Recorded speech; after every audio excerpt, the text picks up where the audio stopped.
आपण आमदार म्हणून या प्रकरणावर काय आवाज उठवणार? पेंढारकर कॉलेजमध्ये शिक्षकांवर होणारा जो अन्याय आहे, या अन्यायाविरुद्ध आज जे आंदोलन सुरू आहे, या आंदोलनाला आम्ही या ठिकाणी शिक्षकांना सपोर्ट करण्यासाठी आलो आहे.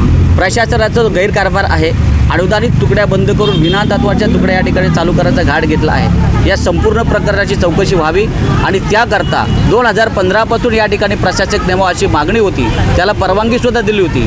या संपूर्ण प्रकरणाची चौकशी करून या ठिकाणी तातडीने प्रशासक बसवावा आणि म्हणून राज्याचे मुख्यमंत्री आणि उपमुख्यमंत्री यांच्याशी मी चर्चा करून, चंद्रकांतदादा पाटील यांच्याशी चर्चा करून तातडीने या कॉलेजवरती प्रशासक नेमण्याची कारवाई करण्यासाठी आम्ही प्रयत्न करू.